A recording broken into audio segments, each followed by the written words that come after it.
भाइयों, भगवान देखे नहीं हमने और आपने, लेकिन इतना ज़रूर है कि अपनी श्रद्धा को परिपक्व करने के लिए एक दूसरी वस्तु भी हमारे पास है, वो है गुरु। गुरु को भगवान के रूप में मान करके अपनी श्रद्धा का अभ्यास करते हैं। हमने भी ये किया है और कुछ किया नहीं, और नहीं कुछ किया है। हमने हमेशा ये किया है कि हमने हमेशा ये कहा है लोगों से और अपने जीवन स्वीकार किया है। ये हमारे पास जो शक्ति आती है, हमारे पास जो जो जो स्रोत है, वो हमारे गुरु की कृपा का अनुग्रह का स्रोत।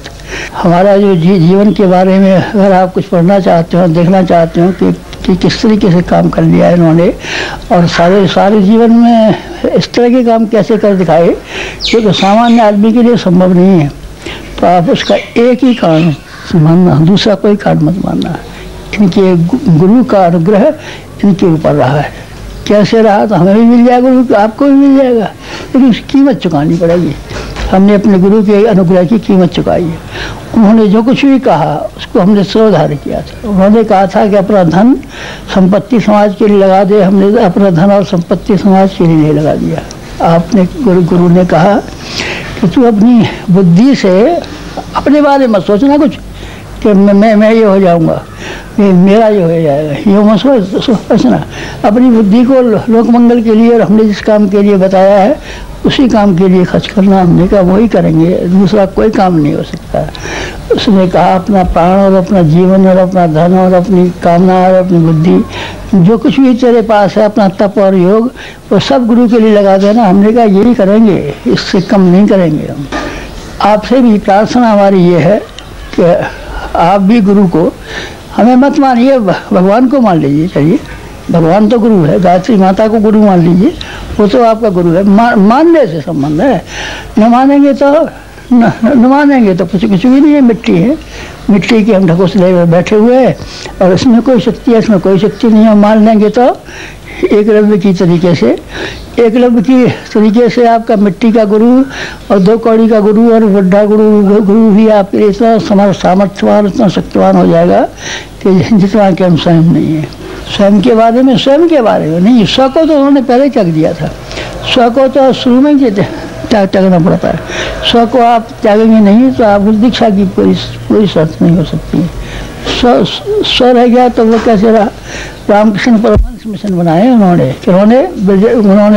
विवेकानंद मिशन बनाया नहीं, विवेकानंद मिशन कहीं नहीं बनाया।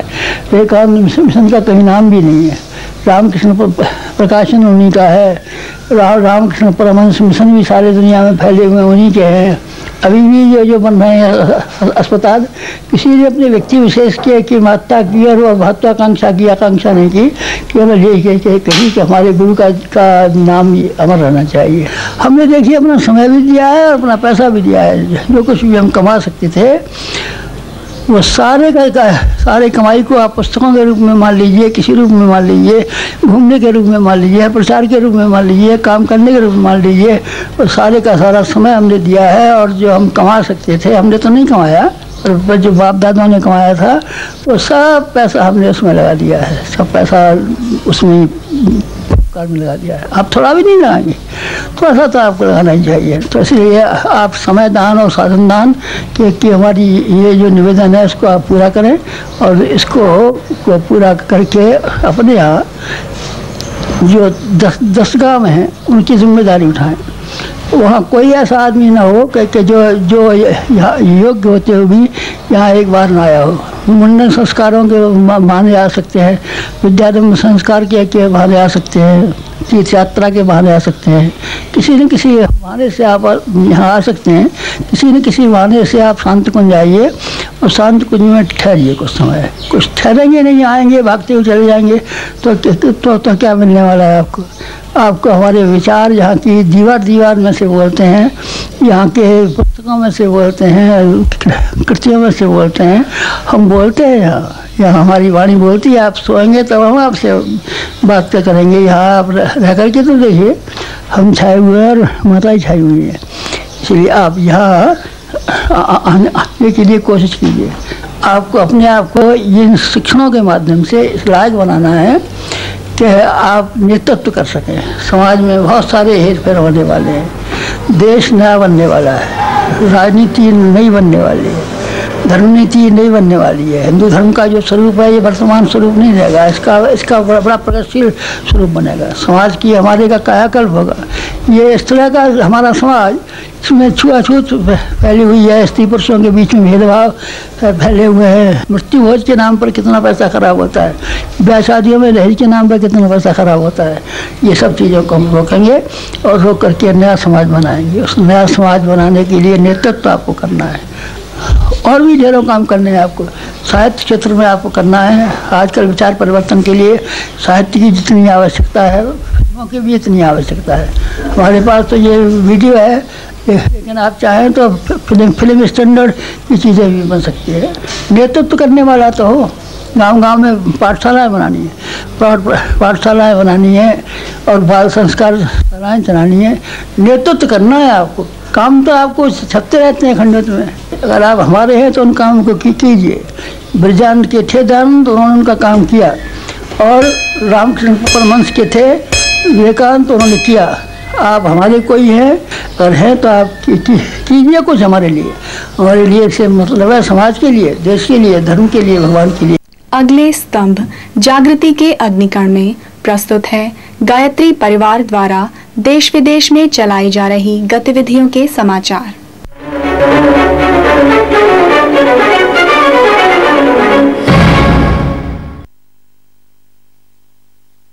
नमस्कार, गायत्री परिवार के समाचारों में आपका स्वागत है।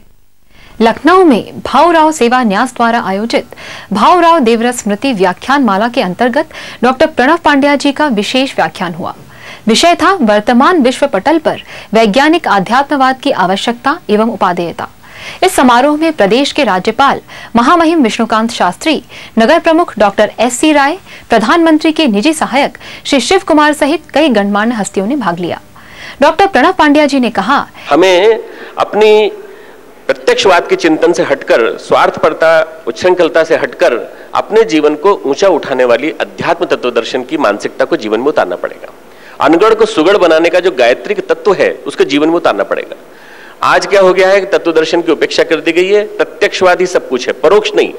प्रत्यक्षवादी सब कुछ है, जो दिखाई नहीं पड़ रहा है उससे कोई हमें मतलब नहीं, परंतु यही चीज सब कुछ है, जिसकी लाठी उसकी भैंस, बस यही एकमात्र सिद्धांत बन गया है। आज विभीषिकाएं इसी कारण पैदा हुई हैं। हमारे ऋषि मूलतः वैज्ञानिक थे और ऋषियों ने अपनी काया की सत्ता में प्रयोग कर करके विराट अनुसंधान किए और ढेर सारे निष्कर्ष पाए। उन्हीं को उन्होंने बोलते चले गए, श्रुति बन गया। श्रुति उपनिषद और ब्राह्मण, आरण्यक और विभिन्न प्रकार के ग्रंथों के रूप में आज हमारे पास है।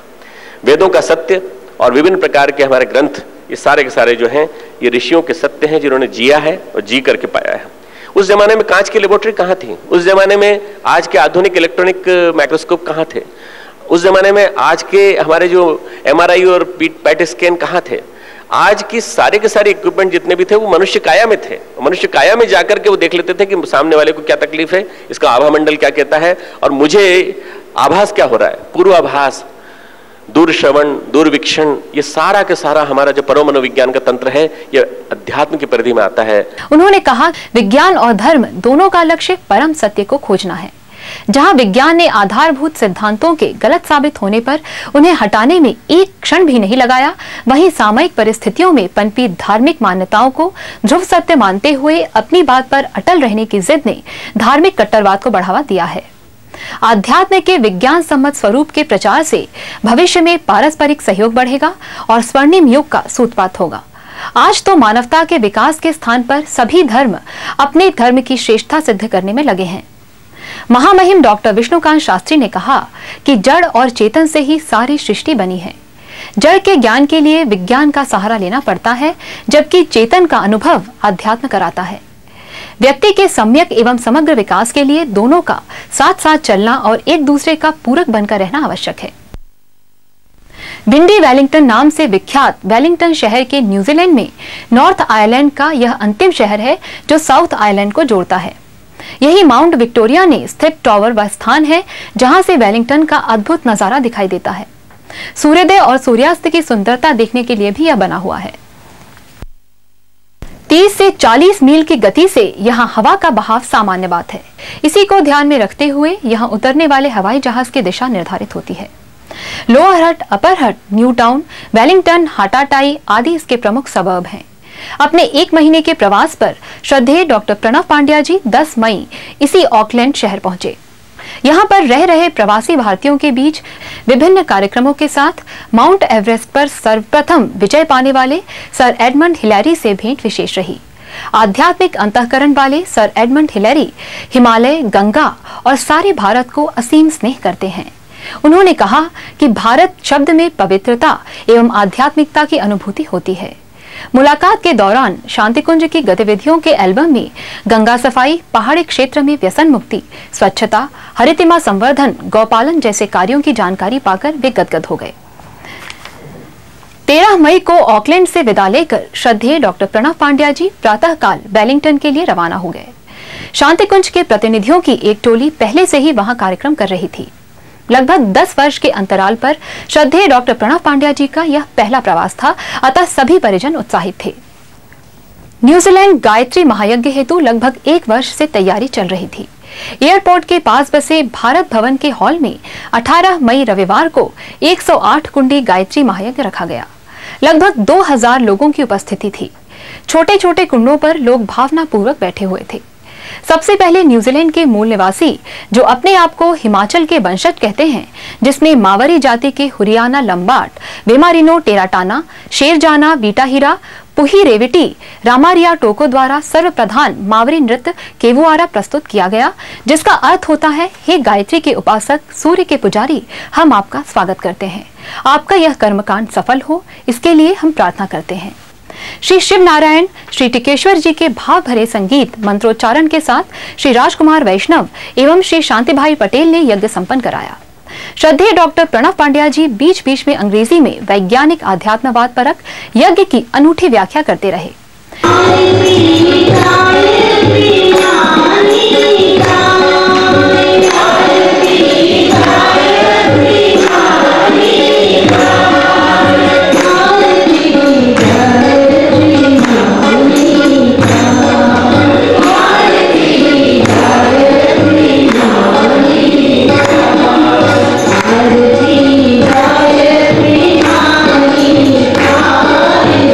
इसी श्रृंखला में मीना बेन के निवास किंगुटन कैमरोज ग्रोव में गायत्री माता पूजन एवं प्राण प्रतिष्ठा का क्रम संपन्न हुआ।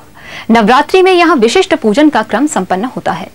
यहीं पर वेलिंगटन के सभी 50 सक्रिय परिजन एकत्रित थे। 3 દિવસની યાત્રા છે અને મંડે ઇવનિંગ હું પહોંચી જશું।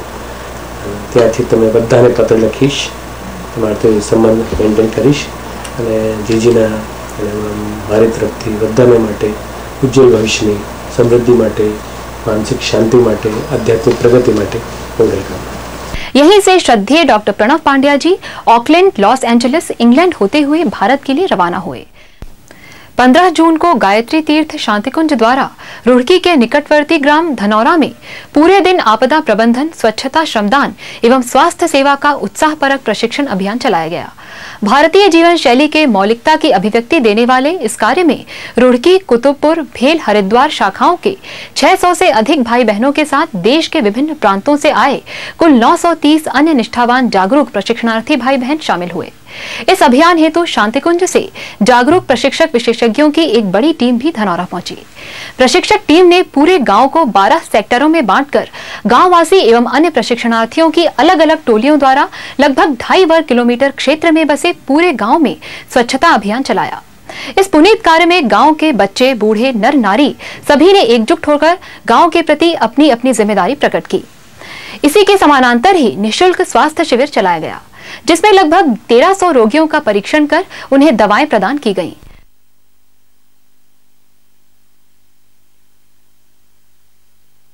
कार्यक्रम का समापन दीप यज्ञ से हुआ, जिसमें शांतिकुंज की गतिविधियों, देव संस्कृति विश्वविद्यालय के उद्देश्य, रचनात्मक आंदोलनों तथा पूज्यवर द्वारा संकल्पित गांवों के आदर्श जीवन शैली की ग्रामीणों को जानकारी देते हुए उनसे भागीदारी हेतु संकल्प दिलाए गए। प्रज्ञा महिला एवं युवा मंडलों की स्थापनाएं हुई, जो अगले चरण की जिम्मेदारी संभालेंगी। लोगों में व्यसन मुक्ति के संकल्प भी उभरे। इस अवसर पर भावी योजनाओं पर शिविर संचालक एवं शांति कुंज के व्यवस्थापक श्री गौरीशंकर शर्मा जी तथा परिजनों के बीच चले मंथन से पूरे हरिद्वार जिले के 108 गांवों में यह अभियान चलाने का संकल्प उभरा है। गायत्री शक्तिपीठ कोटा द्वारा गायत्री जयंती पर लोगों में सत्प्रवृत्ति संवर्धन के प्रयास किए गए। इसके अंतर्गत नगर में नशा मुक्ति वाहन रैली निकाली गई। इस रैली ने नगर के प्रमुख मार्गों से गुजरते हुए लोगों को नशे की हानियां समझाई और उनसे दूर रहने का आह्वान किया। गायत्री जयंती के पावन अवसर पर भारतीय संस्कृति ज्ञान परीक्षा में भाग लेने वाली झांसी जनपद की प्रतिभाओं को सम्मानित किया गया। श्री गायत्री प्रज्ञापीठ प्रेमनगर झांसी पर आयोजित पुरस्कार वितरण समारोह में सहायक शिक्षा निदेशक श्री पी.एन. सोनी एवं प्रज्ञापीठ के प्रमुख परिजन श्री सीताराम ने सम्मानित किया। श्री गुरु नानक खालसा इंटर कॉलेज के विद्यार्थी मोहम्मद नईम अंसारी द्वारा माध्यमिक वर्ग में द्वितीय स्थान प्राप्त करने पर उपस्थित शिक्षक, अभिभावक एवं गणमान्य जनों ने उसका करतल ध्वनि से अभिनंदन किया। गायत्री परिवार शाखा अजमेर ने विचार क्रांति के अभिनव प्रयासों के अंतर्गत नगर के विभिन्न मोहल्लों में 24 स्वाध्याय मंडलों की स्थापना की है। इनमें लगभग 20,000 रुपए का साहित्य स्थापित किया गया है। नगर के कर्मठ परिजन झोला पुस्तकालयों के माध्यम से इस साहित्य को घर घर ले जाकर जन जन तक सद्विचार पहुंचा रहे हैं। 21-22 जून को भारत हैवी इलेक्ट्रिकल्स लिमिटेड के सीनियर इंजीनियर्स की विशेष कार्यशाला शांतिकुंज में आयोजित की गई। आध्यात्म के सिद्धांतों को अपनाकर कार्य क्षमता बढ़ाने के उपायों पर इसमें प्रमुख रूप से प्रकाश डाला गया। साथ ही जीवन जीने की कला, पॉजिटिव थिंकिंग, तनाव प्रबंधन पर भी विशेष व्याख्यान हुए। विश्व पर्यावरण दिवस पर 5 जून को हरिद्वार में भी स्थानीय प्रशासन, वन विभाग तथा शांतिकुंज द्वारा विशेष रैली का आयोजन किया गया। गंगा को प्रदूषण मुक्त बनाने, पॉलिथीन के कम से कम उपयोग आदि विषयों पर शांतिकुंज के प्रतिपादन को सभी ने बड़ी उत्सुकता से देखा। रैली लगभग 4 किलोमीटर का सफर तय कर ऐतिहासिक हर की पौड़ी पर आकर खत्म हुई। देव संस्कृति विश्वविद्यालय में सन 2003-2004 के कोर्सेज के लिए प्रवेश परीक्षा 3 जुलाई को संपन्न हुई। योग विज्ञान, मनोविज्ञान, साइको आयुर्वेद आदि विषयों के डिग्री कोर्सेज तथा धर्म विज्ञान, योग आदि के डिप्लोमा कोर्स में प्रवेश के लिए हुई इन परीक्षाओं के लिए परीक्षार्थियों का भारी उत्साह देखने में आया। स्वस्थ एवं पारदर्शी चयन प्रक्रिया से सभी छात्र छात्राएं बहुत प्रभावित हुए। चयनित विद्यार्थियों की कक्षाएं 15 जुलाई से आरंभ हो जाएंगी।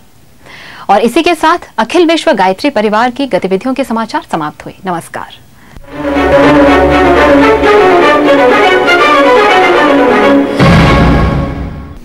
गुरु न केवल मंत्र दीक्षा देते हैं बल्कि शिष्यों का योग क्षेम भी वहन करते हैं।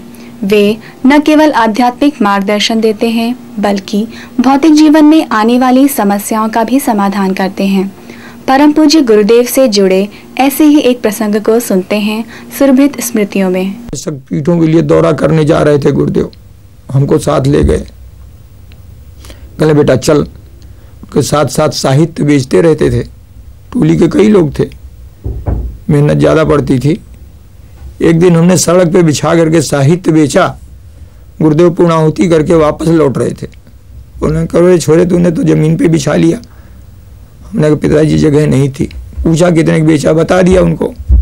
सामान कैसा आया? हमने कहा आपके कंधे पर लाद ला करने बेटा तुझे दम आया। हमने कहा हमारा तो सांस नहीं फूला, हम तो लाद के ले आए 2 गठरी हम लोग।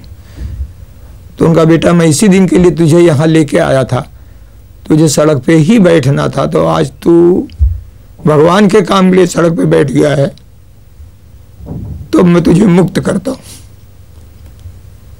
अब तू जा सकता है तुलसी पर, बहुत दिन हो गया। हमने कहा पिताजी हम आपके साथ ही वापस चलेंगे। वापस आए तो माताजी ने भी बड़ी प्रशंसा की।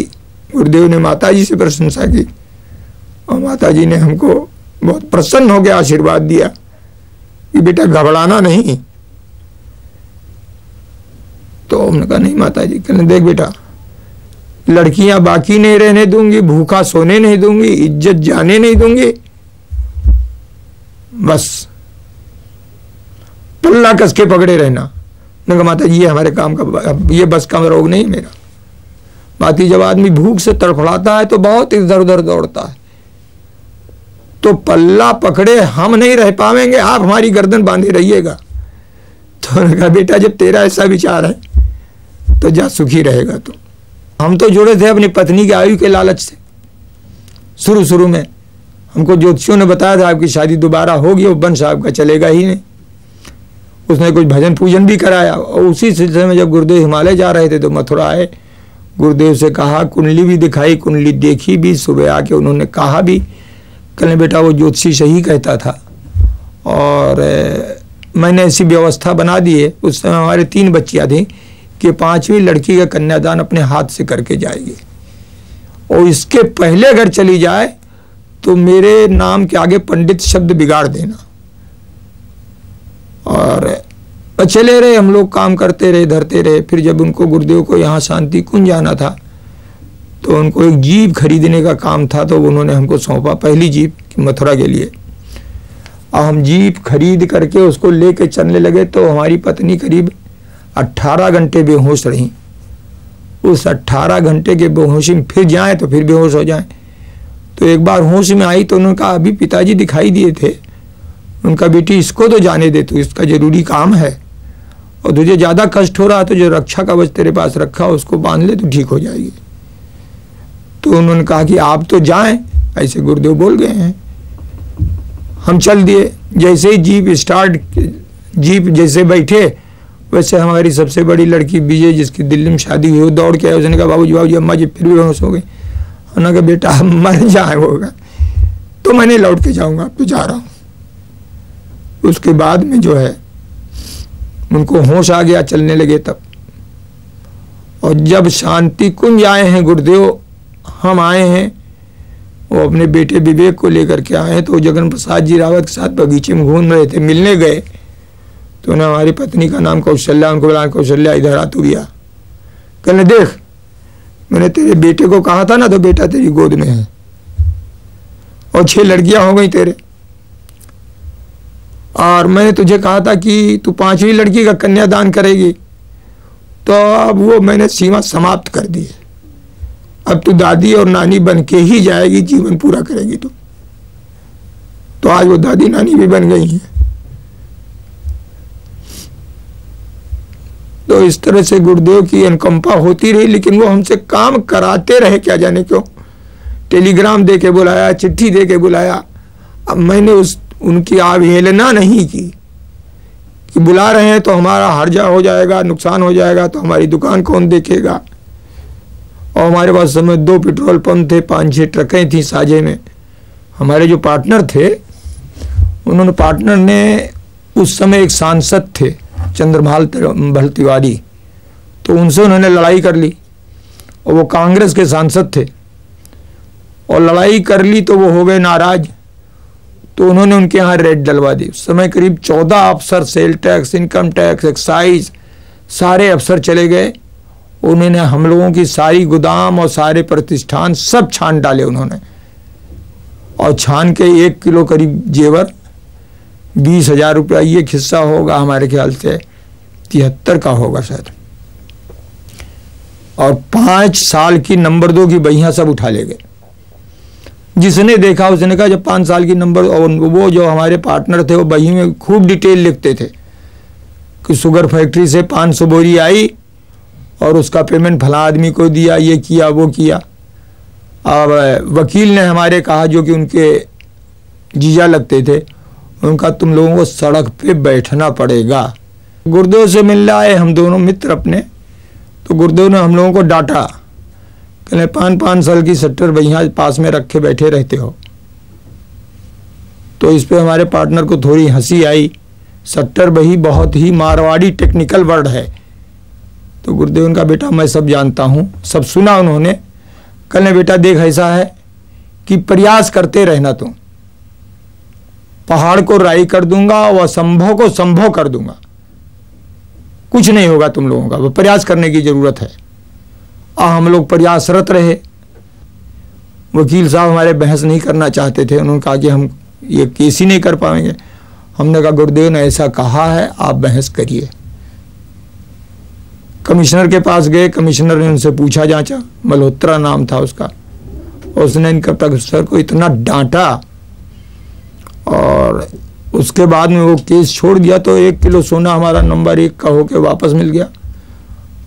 उस दिन हम 50,000 रुपये ले गए थे टैक्स जमा करने के लिए कि 50,000 रुपये तक देना पड़े तो हम जमा कर देंगे। लेकिन वो 1300 या 1400 रुपये केवल टैक्स बना, बाकी रुपये से हम लोगों ने मोबिलाइल खरीद लिया और उसमें हम लोगों को इतना प्रॉफिट मिला मोबिलाइल में कि उस रुपये से ही हम लोगों ने बड़ी लड़की की शादी कर ली अपने आधे हिस्से से।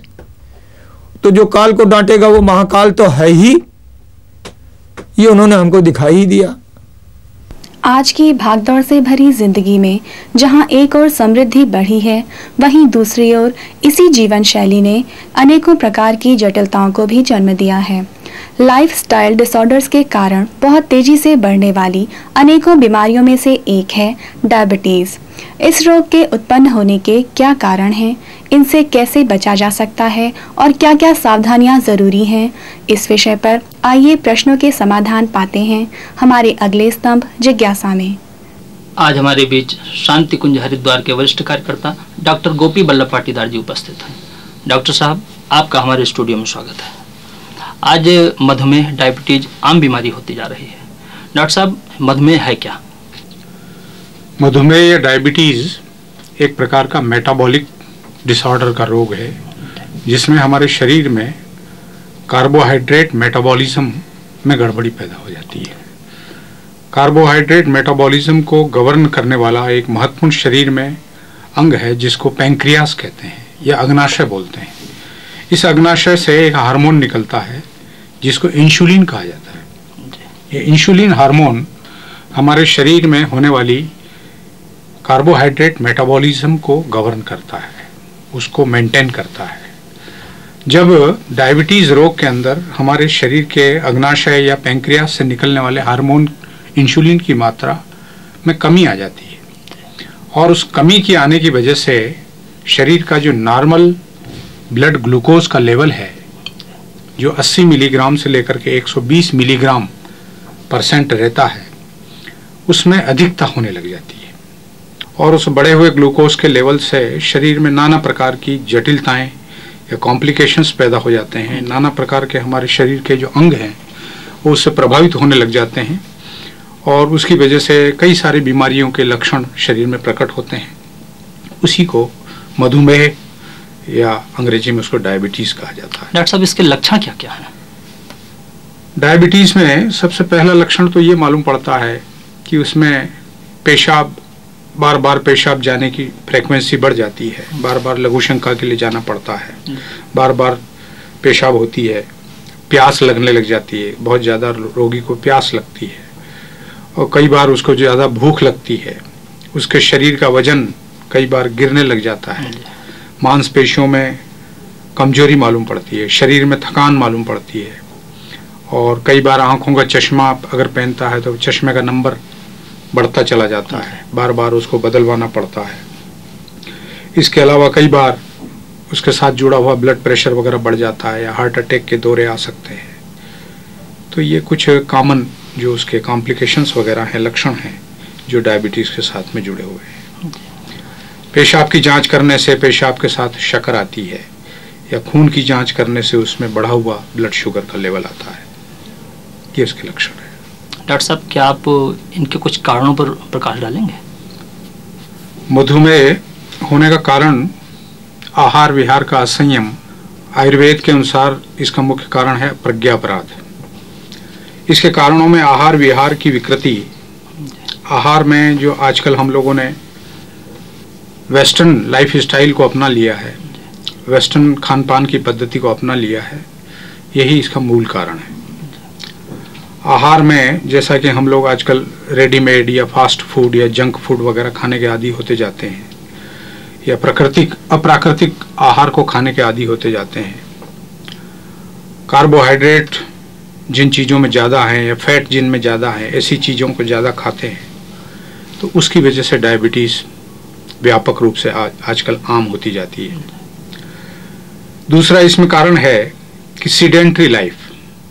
सीडेंट्री लाइफ का मतलब ये है कि आदमी का कुछ भी काम नहीं करना, शारीरिक रूप से केवल कुर्सी पे बैठे रहना, बैठे बैठे टेबल वर्क करना या बिस्तर पे लेटे रहना, शारीरिक श्रम का नितांत अभाव, ये इसका एक बहुत बड़ा मूल कारण है।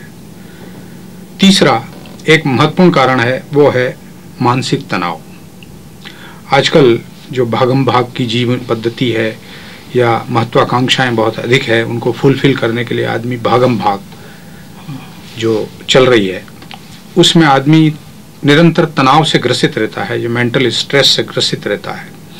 उसकी वजह से उसकी जो एंडोक्राइन ग्लैंड्स हैं उसके ऊपर प्रतिकूल प्रभाव पड़ता है। ये इसका एक बहुत बड़ा कारण है।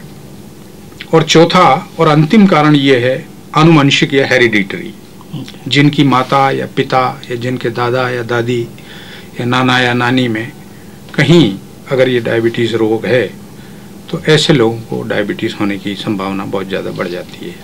डॉक्टर साहब, इन परिस्थितियों में रोगी को कौन कौन सी कॉम्प्लिकेशंस या जटिलताएं हो सकती हैं? डायबिटीज में चूंकि ब्लड ग्लूकोज लेवल बढ़ा हुआ रहता है और उस बढ़े हुए ब्लड ग्लूकोज लेवल से शरीर के विभिन्न प्रकार के जो वाइटल ऑर्गन्स हैं या दूसरे अंग हैं उनको बहुत नुकसान पहुंचता है। जैसे हमारी आंखें हैं, तो आंखों में जो बढ़ा हुआ ग्लूकोज है उससे आंखों का जो चश्मा किसी को लगता है तो चश्मे का नंबर बहुत जल्दी जल्दी बदलता चला जाएगा, नंबर बढ़ते चले जाएंगे। आंखों के जो पीछे पर्दा होता है, रेटिना जिसको बोलते हैं, उस पर्दे में डायबिटिक रेटिनोपैथी हो जाती है। मोतियाबिंद वगैरह लेंस में ओपेसिटी होने से मोतियाबिंद जैसी बीमारियां हो जाती है। इसी प्रकार से हमारी जो नाड़ियां हैं, नर्वस सिस्टम है, नाड़ियों में डायबिटिक रेटिनोपैथी हो जाती है। उससे तलुओं में कई बार जलन है या हमारे मांसपेशियों में दर्द है या स्पॉन्डिलाइटिस है या आर्थराइटिस है जैसी बीमारियां पैदा हो जाती है। या मान लीजिए कहीं चमड़ी में कहीं घाव हुआ तो उस घाव को भरने में मुद्दतों लग जाती है। चूंकि ब्लड का ग्लूकोज लेवल बहुत बड़ा चढ़ा होता है, इसलिए डॉक्टर लोगों को, चिकित्सकों को बहुत परेशानी आती है डायबिटिक पेशेंट में एक घाव को भरने में भी, चूंकि उसकी जीवनी शक्ति बहुत कम हो जाती है।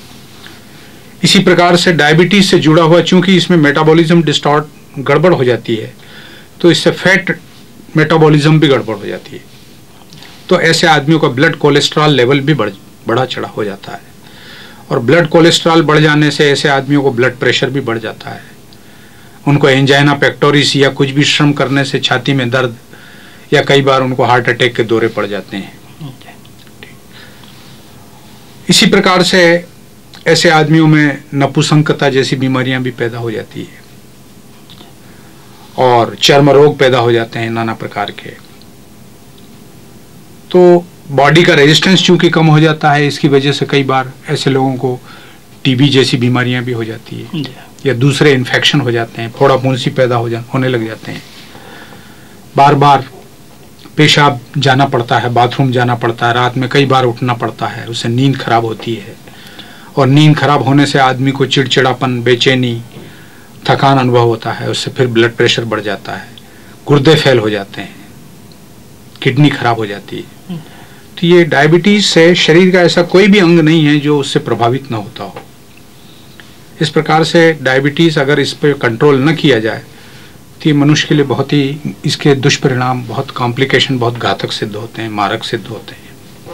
डॉक्टर साहब, डायबिटीज की तो अपनी जटिलताएं हैं, लेकिन रोगी ऐसी स्थिति में आहार कैसा ले? आपने बहुत सही प्रश्न किया है कि डायबिटीज को कंट्रोल करने के लिए, ब्लड शुगर का लेवल ठीक रखने के लिए डायबिटीज के रोगी को आहार पे विशेष ध्यान देने की आवश्यकता है। चूंकि डायबिटीज में कार्बोहाइड्रेट मेटाबॉलिज्म गड़बड़ हो जाती है, डिस्टर्ब हो जाती है, तो कार्बोहाइड्रेट की मात्रा डायबिटीज के रोगी को कम से कम लेनी चाहिए। चूंकि उसकी अधिकता से ही ब्लड शुगर लेवल बढ़ जाता है, इसलिए रोगी को ऐसे आहार लेना चाहिए जिससे कि ब्लड में कार्बोहाइड्रेट की मात्रा कम से कम जाए। इसमें चक्की से जो मील का पिसा हुआ आटा है, जिसमें चोकर वगैरह निकाल दिया जाता है, आटे को बहुत बारीक पीस दिया जाता है। दूसरा मील का निकाला हुआ जो चावल है, जिसमें ऊपर का जो पॉलिश वगैरह होता है वो निकल जाता है, मील का चावल है। या शक्कर है, सफ़ेद शक्कर है, शुगर है, इनको रोगी को नहीं लेना चाहिए। अगर इनको ज़्यादा मात्रा में लेता रहा तो उससे कार्बोहाइड्रेट की मात्रा बहुत बढ़ेगी और उससे तमाम प्रकार की जटिलताएं पैदा होती चली जाएंगी। इसलिए डायबिटीज़ के रोगी को हाथ की चक्की से पिसा हुआ आटे का सेवन करना चाहिए, जिसमें चोकर भी उसमें मिला हुआ हो, या हाथ से कूटे हुए धान को, चावल को खाना चाहिए, जिसमें उसकी पॉलिश उस पर लगी हुई होती है, उसमें एंजाइम्स वगैरह होते हैं और उससे शुगर की मात्रा इतनी नहीं बढ़ती। तीसरी चीज, ऐसे रोगी को शुगर को अवॉइड करके गुड़ का सेवन करना चाहिए, और यदि डायबिटीज़ की कॉम्प्लिकेशन ज़्यादा हो गए तो शुगर गुड़ की मात्रा भी कम से कम कर देनी चाहिए या वो भी नहीं लेना चाहिए। पर इसमें सबसे बड़ी बात है कि ऐसी पत्ते वाली सब्जियां जिनमें कार्बोहाइड्रेट की मात्रा, श्वेत स्वार की मात्रा 1 से 5% होती है, जिसमें पालक है, सरसों के पत्तों का साग है, या मेथी का साग है, पत्ता गोभी है, फूल गोभी है, इनमें कार्बोहाइड्रेट की मात्रा 1 से 5% तक होती है। इनका अधिक से अधिक रोगी सेवन करे। इसके अलावा 5 से 10% कार्बोहाइड्रेट की मात्रा वाले जो खाद्य पदार्थ हैं, उनमें गाजर है, मूली है, शलजम है, इनका सेवन किया जा सकता है। और 10 से 15% कार्बोहाइड्रेट की मात्रा चीज़ें हैं, जिसमें हरा चना है, हरा मटर है, और सेब है, अमरूद है, अंगूर है, पपीता वगैरह है। इनमें 10 से लेकर के 15% तक कार्बोहाइड्रेट होता है, तो इनका सेवन किया जा सकता है। मठे का सेवन किया जा सकता है। तो इससे अगर ऐसा आहार रोगी लेता रहता है तो उसमें उसका कार्बोहाइड्रेट की मात्रा बहुत कम रहेगी, लिमिटेड रहेगी, और उससे जो होने वाले उसके कॉम्प्लिकेशंस हैं, उससे रोगी अपने आप को बचा सकता है। डॉक्टर साहब, रोगी इन जटिलताओं से बचने के लिए क्या क्या उपचार अपनाएं? जैसा कि अभी आपके सामने निवेदन किया गया कि रोगी को अपने आहार पे सबसे ज़्यादा ध्यान देना चाहिए कि कम से कम कार्बोहाइड्रेट वाला आहार ग्रहण करे। इसमें शाकाहार, फलाहार और मठे का सेवन महत्वपूर्ण है। दूसरी बात, जो डॉक्टर ने गोलियां वगैरह प्रिस्क्राइब की हुई हैं, उन गोलियों को नियमित रूप से लेता रहें। आयुर्वेद में बेल, जामुन और करेला डायबिटीज़ के उपचार के लिए महत्वपूर्ण बताए गए हैं। इनका बेल के पत्तों का सेवन, जामुन के बीजों का सेवन और करेले का सेवन करता रहे अधिकाधिक। और आयुर्वेदिक शास्त्र में गुड़मार और तेजपत्र का उपयोग हम लोग यहाँ शांति कुंज में भी इन औषधियों का उपचार कर रहे हैं कि इन दोनों को मिलाकर के 1-1 चम्मच भोजन के बाद अगर रोगी नियमित रूप से लेता रहे तो उसका ब्लड ग्लूकोज लेवल नॉर्मल रूप से कम रहेगा और वो कॉम्प्लिकेशन से बचता रहेगा। दूसरा, कमजोरी या कॉम्प्लिकेशन से बचने के लिए अश्वगंधा और गिलोय, जिसको अमृता भी बोलते हैं, इनके चूर्णों का सेवन भी सुबह शाम किया जा सकता है।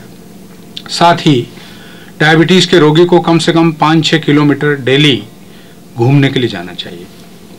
सवेरे सूर्योदय के समय या शाम को कम से कम 5-6 किलोमीटर का उसको भ्रमण करना चाहिए। अगर कोई आदमी भ्रमण नहीं कर सकता है तो उसे आसन करने चाहिए। आसन में धनुरासन, सर्वांगासन, सर्पासन, मयूरासन, प्रज्ञा योग व्यायाम आदि महत्वपूर्ण आसन हैं, जिनसे पेंक्रियास बराबर काम करता रहता है और शुगर लेवल मेंटेन रहता है। साथ ही प्राणायाम का भी अभ्यास किया जा सकता है, 5 मिनट 10 मिनट। इसके साथ ही कम से कम आधा कप से लेकर के 1 कप तक गोमूत्र का सेवन भी किया जा सकता है। जो लोग मोटे हैं या ओबेज हैं या ओवरवेट हैं, उन लोगों को अपने शरीर के वजन को कंट्रोल में रखना चाहिए। खास तौर से घी तेल वाले पदार्थों को, खाद्य पदार्थों से बचना चाहिए। कोका कोला, कोल्ड ड्रिंक्स वगैरह अत्यधिक मात्रा से उनसे बचना चाहिए। जंक फूड, फास्ट फूड से बचना चाहिए और अपने शरीर के बॉडी वेट को कंट्रोल करके रखना चाहिए। इसके अलावा उन्हें आध्यात्मिक उपचार में तनाव मुक्त जीवन जीना चाहिए। आज जिस प्रकार से अत्यधिक महत्वाकांक्षाएं और एम्बिशंस वाली जिंदगी है, उसमें आदमी तनावपूर्ण जीवन जीता है और बढ़े हुए तनाव की वजह से हमारे जो एंडोक्राइन ग्लैंड्स हैं, उसमें खास तौर से जो हमारा पैंक्रियास है और जिससे इंसुलिन निकलता है, उसके ऊपर एडवर्स इफेक्ट पड़ता है। इसलिए तनाव मुक्त जीवन जीना चाहिए, हंसती हंसाती जिंदगी होनी चाहिए। उपासना, स्वाध्याय, संयम अधिकाधिक अपनाना चाहिए और शवासन आदि करके उसको तनाव मुक्त जीवन जीना चाहिए। रात को जल्दी सो करके सवेरे जल्दी उठे, उषापान आदि करे। ये इस प्रकार से उसे आध्यात्मिक उपचार का भी सहारा लेना चाहिए। और इस बारे में यदि अधिक जानकारी प्राप्त करनी है तो हमारे परम पूज्य गुरुदेव पंडित श्री राम शर्मा आचार्य जी द्वारा लिखित वाङ्मय है जिसका नाम है जीवेम शरदः शतम, और दूसरा एक वाङ्मय है जिसका नाम है चिर यौवन और दीर्घ जीवन के रहस्य। ये महत्वपूर्ण वाङ्मय हैं। इनको पढ़ने से और भी कई सारी चीज़ें हैं जो इसमें डिटेल रूप में प्राप्त की जा सकती हैं, जानी जा सकती हैं, और डायबिटीज से बचा जा सकता है, उसका उपचार किया जा सकता है। सन 1990 में पूज्यवर के महाप्रयाण के पश्चात शोक संतप्त परिजनों को धीरज बंधाने और पूज्यवर के मिशन को गति देने के लिए पावन नगरी हरिद्वार में एक विराट समारोह आयोजित किया गया। अपनी तरह के सर्वप्रथम इस आयोजन से ही वह जनशक्ति उभर कर आई जिसके कारण आगे चलकर ऐतिहासिक अश्वमेध यज्ञों का आयोजन संभव हुआ। आइए इतिहास के पन्नों को पलटकर देखते हैं इसी कार्यक्रम पर ये वृत्तचित्र। भारत व विश्व भर में बसे लाखों प्रज्ञा परिजनों के आराध्य गुरु, मार्गदर्शक, वेद मूर्ति तपोनिष्ठ पंडित श्री राम शर्मा आचार्य की पावन स्मृति में 1 से 4 अक्टूबर की तिथियों में एक विशाल संकल्प श्रद्धांजलि समारोह हरिद्वार में मनाया गया। देव संस्कृति का पुनर्जीवन करने वाले युग ऋषि को 6 लाख से भी अधिक व्यक्तियों ने विश्व के कोने कोने से आकर यहां अपने श्रद्धा सुमन अर्पित किए। इस भव्य समारोह का शुभारंभ माता भगवती देवी के कर कमलों से 1 अक्टूबर की ब्राह्मी वेला में हुआ। जनशक्ति यदि सदुद्देश्यों के लिए संगठित हो जाए तो क्या नहीं कर सकती। यह पूरे भारत की जनता को दर्शाने के लिए यह अनुशासित समूह यहां एकत्र हुआ है। आध्यात्मिक धर्मानुष्ठानों का शुभारंभ कलश स्थापना द्वारा किया जाता है। हमको नारी जागरण के लिए, नारी उद्धार के लिए, नारी को आगे लाने के लिए, नारी को पुरस्कार करने के लिए, चाहे हमारी कोई भी बाधाएं हमारे सामने उपस्थित क्यों ना हो, हम उन सब बाधाओं को कुचल के फेंक देंगे और हमको नारी को आगे लाना पड़ेगा। आओ आओ सुहागन नार कलश सिर धारण करो, आओ आओ सुहागन नार कलश सिर धारण करो, अपना सपना करो साकार, अपना सपना करो साकार, कलश सिर धारण करो। यह कलश यात्रा प्रतीक है इस तथ्य की कि जन जागरण का कार्य हमेशा से ही नारी शक्ति ही नेतृत्व अपने हाथ में लेकर करती आई है। ओम स्वामे प्रतिजागृहीत्वमिष्टा पूर्ते सर्वं सृजेतामयं च अस्मिन् सदस्ते अद्युत्तरस्मिन् विश्वे देवा यजमानस्य सीरत। ओम बुद्धाय नमः। बुद्धं आवाहयामि, स्थापयामि, पूजयामि, ध्यायामि, ततो नमस्कारं करोमि। यज्ञशाला में विधिवत स्थापना कर 1008 कुंडी महायज्ञ का प्रथम चरण इस प्रकार समाप्त हुआ। ओ सविता देवता संदेशा मेरा तुम ले जाना, ओ सविता देवता संदेशा मेरा तुम ले जाना। जहाँ कहीं हो गुरुवर उन तक सुनो इसे पहुँचाना, ओ सविता देवता संदेशा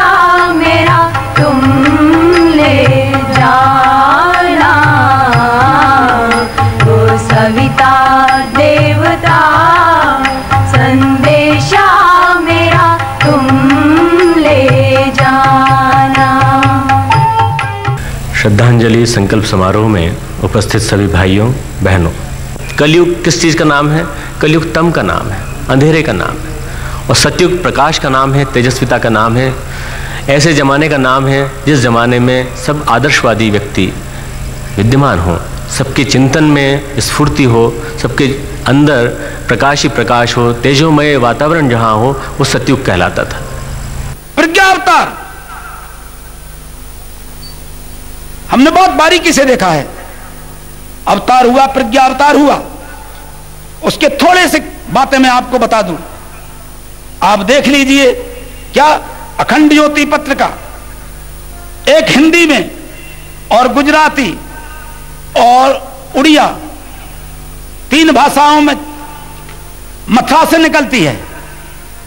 5 लाख सदस्य हैं, 25 लाख व्यक्ति हुए। मैं बताता हूं क्या सामान्य आदमी है कोई? 25 लाख और 2 लाख मराठी की, बंगाली की, दक्षिण में कई भाषाओं में और भी पत्रिकाएं निकलती हैं। प्रज्ञा पीठ और शक्तिपीठ 2400 है, 2400। ये ऐतिहासिक काम है, ऐतिहासिक काम। रहे भाव पूजन तुम्हारा, मातु स्वीकार लो, धन्य कर दो। कर रहे भाव पूजन तुम्हारा, मातु स्वीकार लो, धन्य कर दो। कर रहे भाव पूजन तुम्हारा, मातु स्वीकार लो, धन्य कर दो। मन वचन कर्म से हो समर्पण, भावना तीव्र अंतर में भर दो। उपस्थित हमारे आत्मीय परिजनों, बाहर से आए हुए हमारे परिजन, विदेशों से आए हुए हमारे परिजन, सभी बच्चों का मैं हार्दिक स्वागत करती हूँ, जो इतनी कठिनाइयाँ सह करके, यानी कितनी तो इन्होंने गाड़ियाँ बदली हैं, यानी कितने दिनों में ये बच्चे आए हैं। इनकी श्रद्धा का मैं स्वागत करती हूँ, और साथ साथ में आपको वो आशीर्वाद हमारा और गुरुजी का, दोनों का, हम दोनों ही एक हैं, एक ही रूप में दोनों हैं। मैं सच्चे अर्थों में माँ हूँ, 2 की नहीं, 4 की नहीं, मैं लाखों दिलो दिमाग की और करोड़ों भुजाओं की माँ। मेरे पास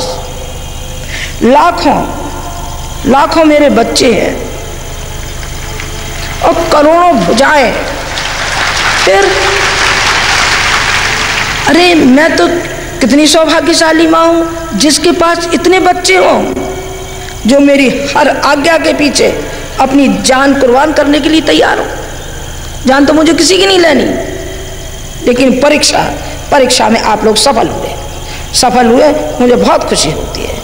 बहुत खुशी होती है कि जिस मोर्चे पे भी मैं लगा दूंगी, उसी मोर्चे पर मेरी ये सेना, मेरी ये बालक, मेरे नाची छोटे छोटे नन्हे बालक मेरे लिए तो इतने ही से है ना।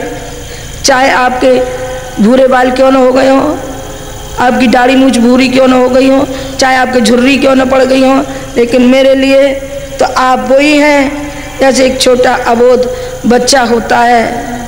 आगे आने वाले समय में मैं आपसे आशा रखती हूँ, आप विश्वास रखती हूँ कि हमारे बालक जो भी हमारे यहाँ उपस्थित यहाँ परिजन हैं वो ब्राह्मणोचित जीवन जिएंगे और सारे संसार में जिस तरीके से विवेकानंद रामकृष्ण परमहंस ने विवेकानंद को बनाया था।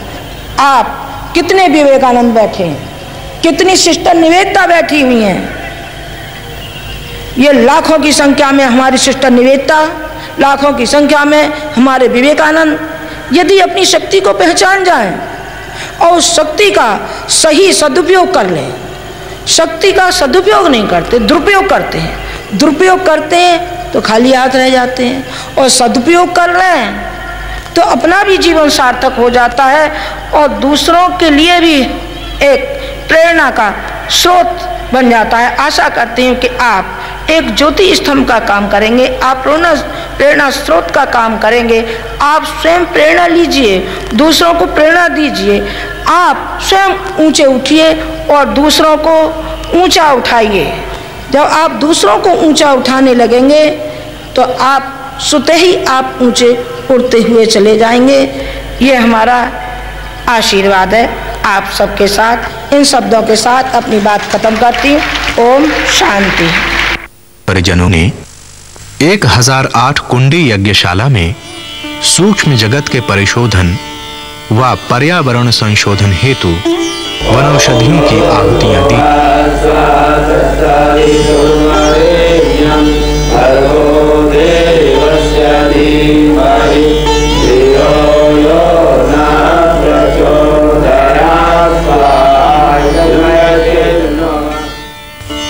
यह वाजपेयी राजसूय अश्वमेध स्तर के विराट यज्ञों के स्तर का महायज्ञ है।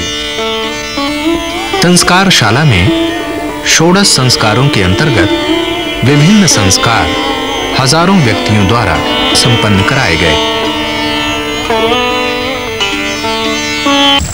कार्यक्रम की पराकाष्ठा तब हुई जब उपस्थित 5 लाख व्यक्तियों द्वारा 1.25 लाख दीपों की साक्षी में संकल्प लिया गया। अपने आराध्य गुरु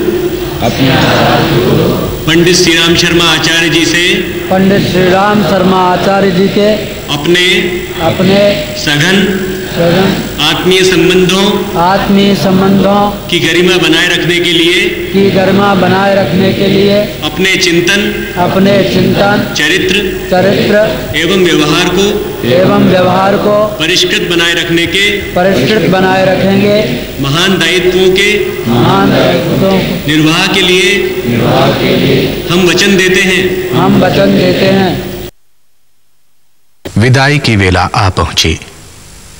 हर परिजन अपने आध्यात्मिक माता पिता से बिछुड़ने मात्र की कल्पना से भाव विभल है, साथ ही आश्वस्त भी कि दैवी संरक्षण उनके साथ है। जो नहीं दे सका कोई भी आज तक, पूज्य गुरुदेव वह दे दिया आपने।